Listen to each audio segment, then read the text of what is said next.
Hello friends, welcome to Secret English class. Today we are discussing about clause. Close का मतलब होता है उपवाक्य और इसको शॉर्ट में समझने के लिए अपने पास सब्जेक्ट एक वर्ब होना चाहिए, यानी कि एक छोटा वाक्य होता है। जैसे अपने एक सेंटेंस दिया, ही इज संजय, तो ये सब्जेक्ट और ये वर्ब, बस। तो वो संजय है, तो अपने आप में एक छोटी इंफॉर्मेशन है। लेकिन जैसे ही मैंने एक सेंटेंस लिखा, ही इज संजय, संजय है वो, फिर कोमल आगे में लिखा नितिन ब्रोदर, तो नितिन का वो भाई है। तो ये भी इसके बारे में पूछना है, पर है सब्जेक्ट और एक वर्ब। बाकी ये तो ऑब्जेक्ट और ये ऑब्जेक्ट के बारे में बता रहा है, ऑब्जेक्ट कॉम्प्लीमेंट हो सकता है। ये ऑब्जेक्ट, ये ऑब्जेक्ट और ये ऑब्जेक्ट और ये ऑब्जेक्ट कॉम्प्लीमेंट, तो ये भी क्लोज है, ये भी एक क्लोज है। बस कंप्लीट आपको इंफॉर्मेशन नहीं दे रहा। फिर अब इसी को लेकर देखो अपन, ही इज संजय, वो संजय है। हु इज, देखो यहाँ पे कॉमन आ रहा है, लेकिन हु इज नितिन ब्रोदर। अब यहाँ पे देखो ये वर्ब आ गई, वही बात है सेम। और ये आपका सब्जेक्ट हो गया, ये सब्जेक्ट और ये वर्ब, सब्जेक्ट और वर्ब, और ये फुल स्टॉप।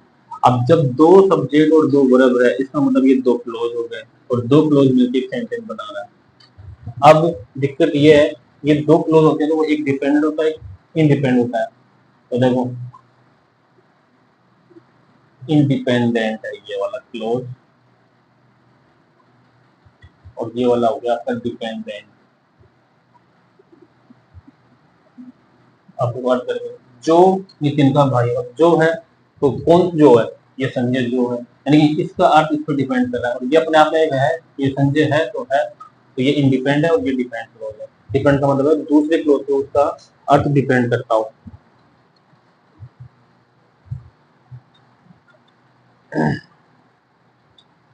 इसी को आगे और देखो ऐड कर लेते हैं।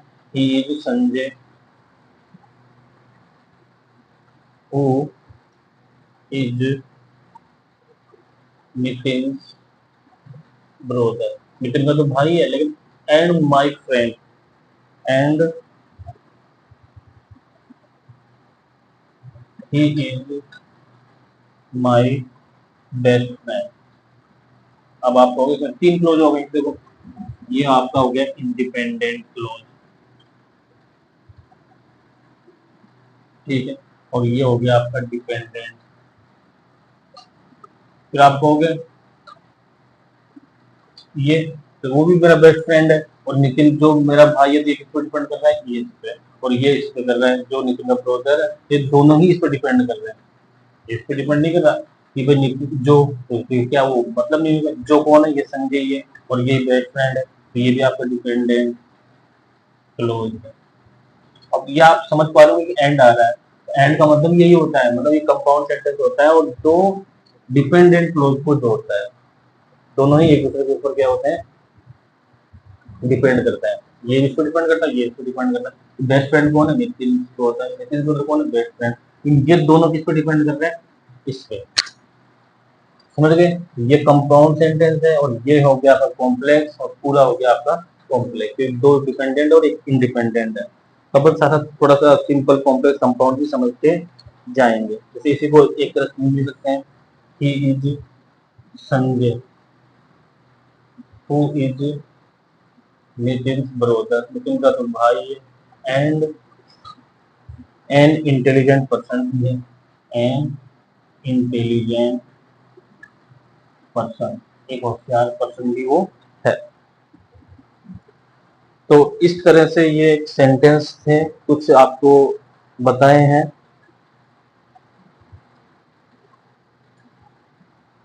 एक और ले लेते हैं, चलो, even if I was unwell, मैं ठीक नहीं था yesterday, I went to his house, I went to his house क्यों गया, बिकॉज से भी जोड़ दिया इसमें, बिकॉज ही हैड इनवाइटेड मी, क्योंकि उसने मेरे को इनवाइट किया था। इसमें 3 सेंटेंस है। भले ही मैं ठीक नहीं था कल, लेकिन I went to his house, फिर भी मैं वहां पर गया। क्यों गया, क्योंकि ही हैड इनवाइटेड मी। अब I went to his house अपने आप में अपन बोलते कि पूरा सेंटेंस है, मैं घर पे गया, लेकिन इवन इफ, क्योंकि मैं भले ही मैं बीमार था और उसने मुझे इनवाइट किया था। तो ये भी देखो, डिपेंडेंट क्लोज, ये भी आपका डिपेंडेंट क्लोज, और ये वाला आपका हो गया इंडिपेंडेंट। ये अपने आप में भी एक सेंटेंस हो सकता है, मतलब अपने आप में अर्थ दे रहा है, लेकिन ये उसने इनवाइट किया था इसलिए हो गया था। अब अपन करते हैं थोड़ा सा क्लोज का स्टार्ट। ये जो डिपेंडेंट क्लोज है, इसी को अपन सबऑर्डिनेट सबऑर्डिनेट क्लोज बोलते हैं, और इंडिपेंडेंट को अपन मेन क्लोज, प्रिंसिपल क्लोज बोलते हैं। अब ये सबऑर्डिनेट क्लोज 3 प्रकार के होते हैं, नाउन क्लोज, एडजेक्टिव क्लोज और एडवर्ब क्लोज। उसमें से अपन ये तो एक अपने क्लोज का इंट्रोडक्शन किया कि भाई डिपेंडेंट क्या होता है, इंडिपेंडेंट क्या होता है, और ये किस तरह का इसका स्ट्रक्चर रहता है। अब अपन नाउन क्लोज स्टार्ट कर रहे हैं।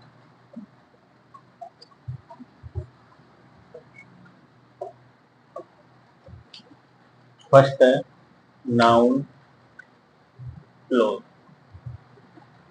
नाउन क्लोज को कुछ नहीं, आपको केवल वर्ड से समझना है, जो वर्ड का आंसर होता है वो क्या होता है, नाउन क्लोज। और थोड़ा सा समझना है तो मेनली सब्जेक्ट या फिर ये ऑब्जेक्ट, नाउन के 2 ही काम होते हैं। भाई जो नाउन का काम होगा वो नाउन क्लोज का होगा। तो नाउन सेंटेंस में सब्जेक्ट के रूप में आता है या ऑब्जेक्ट के रूप में आता है। एक तरीका ये है, एक तरीका ये है। दूसरा, आप डायरेक्ट इनडायरेक्ट के जितने भी सेंटेंस होते हैं वो सब क्या होते हैं, नाउन क्लोज होते हैं।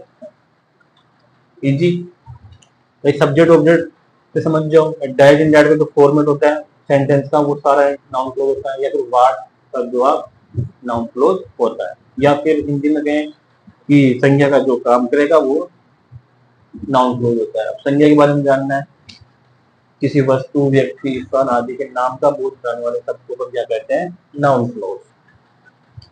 कोई स्टार्ट करते हैं अपन, इसे कंजंक्शन भी देख लेते हैं। जैसे आपके डेट हो गया, एक वॉट आ गया, वॉट एवर हो गया, और एक हो गया हु, विच, हाउ, यानी सारे WH वर्ड आप इसमें ऐड कर सकते हो। एक सेंटेंस लिया, कैन यू गैस, क्या तुम अंदाजा लगा सकते हो, what I have in my pocket, what I have in my pocket, क्या तुम अंदाजा लगा सकते हो कि मेरी जेब में क्या है, जो मेरी जेब में उसका अंदाजा लगा सकते हो कि मेरी जेब में क्या रखा है। तो देखो, क्या तुम अंदाजा लगा सकते हो, और जो मेरी जेब में, तो ये जो वाला सेंटेंस है, तो ये हो गया आपका डिपेंडेंट क्लोज, डिपेंडेंट क्लोज। अभी अपन सेंटेंस के हिसाब से क्लोज निकाल रहे हैं, और ये हो गया आपका इंडिपेंडेंट क्लोज। ये सेंटेंस के हिसाब से 2 पार्ट होते हैं, 2 क्लोज होते हैं, नाम है मतलब ना। टाइप क्या है, नाउन क्लोज है, एडजेक्टिव क्लोज है, या फिर आपका एडवर्ब क्लोज है। तो वर्ड का आंसर अगर आ रहा है, इट मींस ये आपका नाउन क्लोज है। सब्जेक्ट ऑब्जेक्ट काम कर रहा है, इट मींस ये नाउन क्लोज है। तो देखो, क्या आप अंदाजा लगा सकते हो, ये वाला कि what I have in my pocket, जो मेरी जेब में है या फिर मेरी जेब में क्या है, इसका मतलब बात का आंसर हो रहा है। अब सब्जेक्ट ऑब्जेक्ट बन रहा है क्या, तो देखो ये आपकी वर्ब, ये सब्जेक्ट और ये वर्ब, यानी कि ये वाली एम भी है और ये वाली एच भी है। इसके बाद में ये जो है, ये पूरा का पूरा इसका ऑब्जेक्ट। बस ऑब्जेक्ट एक वर्ड, सिग्नल वर्ड भी हो सकता है, पूरा एक सेंटेंस भी हो सकता है। इसका एक अपन एग्जांपल देखते हैं, Ram told me a story। Subject, verb, object और ये ऑब्जेक्ट, ये आपका इनडायरेक्ट ऑब्जेक्ट, ये डायरेक्ट, ये आ रहा है वूम से और ये आ रहा है वर्ड। क्या बताया, एक कहानी, किसको बताई, मुझे। अब यही यहाँ पे लगा लो आप, एक स्टोरी यानी कारण जब अपने सेंटेंस आते हैं, राम टोल्ड मी दैट। अब उस सिंगल वर्ड को हटा के अपन एक सेंटेंस डाल रहे हैं उसकी जगह, यानी क्लोज डाल रहे हैं। Ram told me that he is, was लगा लो, लेकिन आप डायरेक्ट बना रहे हो, अगर डायरेक्ट में होता तो नहीं जाता।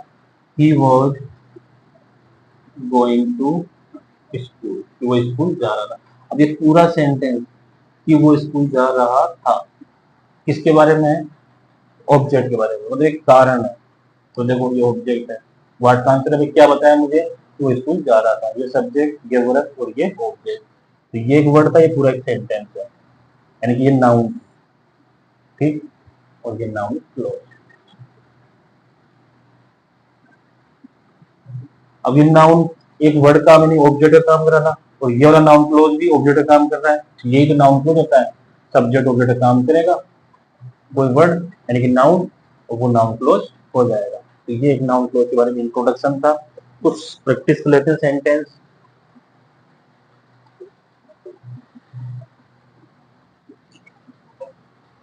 जैसे आई कैन डू, मैं कर सकता हूँ। व्हाट एवर आई वांट, जो मैं चाहता हूँ वो कर सकता हूँ। इतना सेंटेंस हो सकता है, आगे टू डू भी कर सकते हो। I can do what ever, what ever का मतलब ये होता है जो, जो व्हाट करता है, आई वांट या फिर I want to do. Everyone can easily understood, understand ही कर लेते हैं ना, अंडरस्टूड नहीं होता अंडरस्टैंड, मतलब प्रत्येक व्यक्ति आराम से समझ सकता है, आसानी से समझ सकता है कि that you don't know the answer, that you don't know the answer. कि प्रत्येक व्यक्ति इस बात को आसानी से समझ सकता है, जानता है कि तुम्हें आंसर पता नहीं है। तो क्या समझ सकता है कि तुम्हें आंसर पता नहीं है? पूरा सम यहाँ से लेके ये पूरा सेंटेंस ऑब्जेक्ट है, ये वर्ब है, और ये आपकी वर्ब है, और ये आपका एज वर्ब है।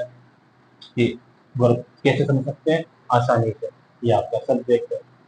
तो इस तरह से अगर सेंटेंस को आप तोड़ोगे एक एक वर्ड बाय वर्ड, उसका पार्ट्स ऑफ स्पीच निकालोगे, नाउन है, प्रोनाउन है, सब्जेक्ट है, वर्ब है, ऑब्जेक्ट है, जो है, तो आप पता लगा सकते हो। जैसे आई डोंट नो, अपन बोलते हैं आई डोंट नो, मैं नहीं जानता। व्हाट यू नो, ये लो, कितना अच्छा स्टाइलिश सेंटेंस। इसलिए कहते हैं क्लोज को आप बोलने में और लिखने में इस तरह से आप सेंटेंस बनाओगे, अच्छे अच्छे बोलोगे, तो राइटिंग के लिए भी और स्पोकन के लिए, दोनों के लिए एक रामबाण क्लास है, और रामबाण टॉपिक है, क्लोज वाला और जो सेंटेंस वाला है। मैं नहीं जानता जो तुम जानते हो, कितना अच्छा वाक्य। देखो आई don't know what you know, जो तुम जानते हो वो मैं नहीं जानता। तो सब्जेक्ट ये वर्ब ये ऑब्जेक्ट। तो क्या नहीं जानते? जैसे कि मैं बोलता एक वर्ड में आई डोंट नो दिस, मैं ये नहीं जानता, तो ये ऑब्जेक्ट है, यानी कि एक नाउन के लिए अपन इसको यूज देते हैं। मान लो जैसे प्रोनाउन है ये नाउन के लिए अपन प्रोनाउन यूज करते हैं। जैसे मान लो आई डोंट नो राम, मैं राम को नहीं जानता। तो राम भी नाउन है, राम के लिए अपन क्या लगाते हैं? ही, या कोई वस्तु के लिए अपन दिस लगाते हैं। तो उसके लिए बोला कि क्या नहीं जानते हो? This, what you know. ये सिंगल वर्ड था, ये क्लोज हो गया, तो इसमें सब्जेक्ट है और ये वर्ब है। क्लोज के लिए तो सब्जेक्ट का होना जरूरी है। तो इस तरह से आप जितना प्रैक्टिस करोगे उतना, जैसे आई नो, मैं अब जानता हूँ, व्हाट यू वांट, कि तुम क्या चाहते हो। तो ये बोलने में भी एक स्टाइल लाता है क्लोज, मतलब इसका यूज इसलिए करते हैं इंग्लिश को अट्रैक्टिव बना सके बोलने में और लिखने में।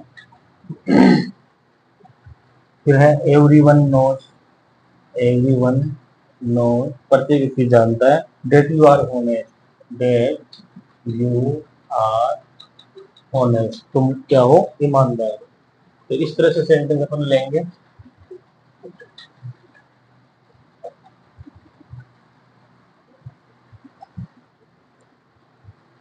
आई know that, I know that where she live. अब ये अपने आप में एक पर्सन है कि वो कहाँ रहती है, जहाँ वो रहती है, लेकिन ये सब्जेक्ट ये वर्ब अब यहाँ आ गया ऑब्जेक्ट आएगा तो क्या जानता है वो, आई तो जानता हूँ कि वो कहाँ रहती है। अब आपके दिमाग में ये जरूर आएगा कि वो कहाँ रहती है, तो प्लेस की बात हो रही है। लेकिन प्लेस की बात होती है तो वो क्या होता है, आपके एडवर्ब होता है, बिल्कुल एडवर्ब होता है। लेकिन आप समझने की कोशिश करो जवाब क्या दे रहा है, मैं जानता हूँ कि वो कहाँ रहती है, एड्रेस को नहीं जानता, वो कहाँ रहती है ना वो जानता है। तो वो जो सेंटेंस है पूरा वो किसका काम कर रहा है, ये ऑब्जेक्ट का। भले ही वो पहले है, लेकिन पहले से पहले वो उस सेंटेंस का ऑब्जेक्ट बन रहा है, उसके बाद में प्लेस है। तो जानता क्या है वो कहाँ रहती है, फिर वो पूछे भाई कहाँ रहती है तो वो बता। तब वो आप अलग क्वेश्चन पूछोगे। ये जैसे मान लो ऐसा ही होता, आई नो द प्लेस, ठीक है, वेयर सी लिव। अब यहाँ पे ये सब्जेक्ट, ये वर्ब और ये आपका ऑब्जेक्ट हो गया। मैं जानता हूँ कौन से प्लेस को, ये लो ये प्लेस आ गया अपने पास। अब उस प्लेस के बारे में बता रही है कि कहाँ रहती है, तो ये पूरा सेंटेंस वैसे तो आपका क्या हो गया, ये ऑब्जेक्ट है और ये आप ये कंजंक्शन हो गया, सी लिव वो रहती है, तो ये आपका हो गया एडजेक्टिव क्लोज। अब आप लोग एडजेक्टिव क्लोज कैसे होगा, ये एक नाउन है, प्लेस क्या है, नाउन है, इस नाउन के बारे में ये बता रहा है, प्लेस कौन सा जहाँ वो रहती है, तो ये एडजेक्टिव क्लोज हो गया। अब मैं अगर इसी वजह से बोलता I know where she live, sentence वही है, देखो वहां पे डेट था, अपने आप समझ गए नाउन क्लोज है। यहाँ पे प्लेस था उसके बारे में बता रहा है, तो ये एडजेक्टिव क्लोज है। अब यहाँ देखो सब्जेक्ट और ये वर्ब, यहाँ पे कोई कंजंक्शन नहीं है, तो यहाँ का ये क्या जानता है, जहाँ वो रहती है, तो क्या जानता है, ये स्थान जानता है, तो ये देखो। और वर्ब के बाद में एडवर्ब यूज होता है या फिर ऑब्जेक्ट, ऑब्जेक्ट है नहीं, ये पूरा ऑब्जेक्ट है। ऐसे तो ये ऑब्जेक्ट है, मैंने कहा ना कि पहले ये क्या है, ऑब्जेक्ट, उसके बाद में वो एडवर्ब है, तो ये एडवर्ब भी है, ऑब्जेक्ट भी और एडवर्ब भी, वर्ब के बाद दोनों ही आते हैं। तो ये स्थान की बात करा डायरेक्ट, मैं जानता हूँ वेयर सी लिव, जहाँ वो रहती है। यहाँ पे ये ऑब्जेक्ट क्यों है, क्योंकि डेट से जुड़ा हुआ है तो ऑब्जेक्ट भी यहाँ पे भी, लेकिन वर्ब के बारे में बता रहा है ये सेंटेंस पूरा। अब क्या जानता है वो, I know where she live, वो कहाँ रहती है। आपके दिमाग में डेफिनेट आएगा कि नाउन क्लोज है, क्योंकि वर्ड का आंसर, लेकिन डेट नहीं है यहाँ पे। चलो डेट नहीं दी है, आपने इसको वेयर से जोड़ भी दिया, तो नाउन क्लोज भी है और ये आपका एडवर्ब क्लोज भी है, दोनों ही है एक साथ, क्योंकि देखो वर्ड का आंसर क्या जानता है, जहाँ वो रहती है, ठीक है। और अब इसको एडवर्ब अपन मान लो प्रूफ कर रहे हैं कि एडवर्ब है, तो देखो कैसे, अगर यहाँ पे दूसरा कंजंक्शन होता, यानी कि डेट होता या फिर वेयर होता, जो भी होता, तो नाउन क्लोज होता। लेकिन अब ये वेयर देखो कंजंक्शन का काम भी कर रहा है और पूछने का काम भी कर रहा है, इस तरह से ये क्या है, प्लेस है, तो प्लेस है, तो प्लेस का मतलब ये एडवर्ब ऑफ प्लेस, इस तरह से देखना है। इट इज श्योर, क्या श्योर है, देखो that she is coming, she is coming, कि वो आ रही है। तो देखो यहाँ से क्या निश्चित है, ये निश्चित है कि वो आ रही है। आई सेड डेट,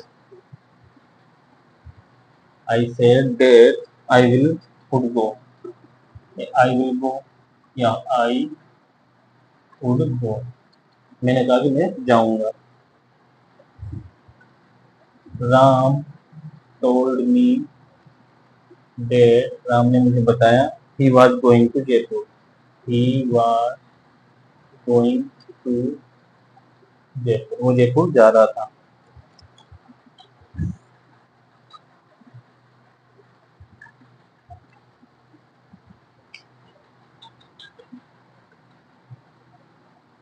जैसे आई डोंट नो, मैं नहीं जानता, हु यू आर, तुम कौन हो।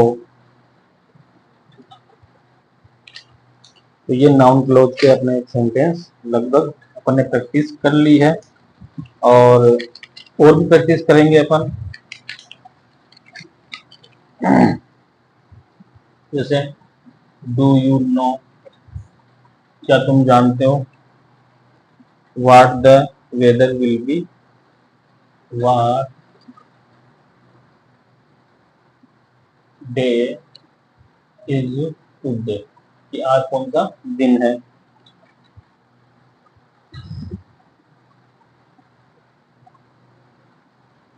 जैसे एक है I believe that I will pass the test, मेरा विश्वास था कि मैं टेस्ट को पास कर लूंगा।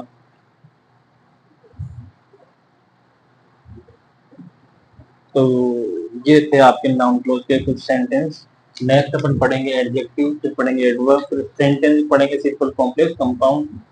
आप इन सेंटेंस की जितनी प्रैक्टिस करोगे उतनी आपकी राइटिंग स्किल बढ़ेगी, स्पोकन इंग्लिश बढ़ेगी। तो ये सेंटेंस ऐसे होते हैं जो एक कंजंक्शन जोड़ने से दो सेंटेंस जुड़ जाते हैं और वो सेंटेंस सरल भी हो जाता है और बोलने में भी बहुत स्टाइलिश लगता है। ये इंग्लिश को स्टाइलिश करने के लिए ही क्लोज का यूज करते हैं और अट्रैक्टिव बनाने के लिए यूज करते हैं। अपने को थोड़े बड़े लगते हैं लेकिन बड़े नहीं होते हैं, ये दो छोटे छोटे सेंटेंस होते हैं जिनको एक किया होता है। आप ये क्यों नहीं देखते, उस कंजंक्शन बढ़ाने के बाद दो सेंटेंस बन जाते हैं। देखो क्या है, मान लो जैसे यही था आई नो, अपन बोलते I know, what do you know, where she live, ये दो सेंटेंस को अपने डेट से जोड़ दिया, डेट से। जैसे इट इज श्योर अपन बोलते हैं या it is sure she is coming, दोनों को जोड़ा, डेट डाल दिया। आई नो क्या जानते हो, कि वेयर सी लिव। जैसे राम टोल्ड मी, मुझे बताया, क्या बताया, he was going to Jaipur. I don't know बोलते हैं अपन, क्या नहीं जानते हो, कि हु आर यू, तुम कौन हो, या who you are. Do you know, तुम जानते हो, फिर बोला कि what day is today, I believe in God, I believe in myself, तो I will pass the test. मुझे विश्वास था या मैं विश्वास करता हूँ कि I will pass the test. Okay, best of luck.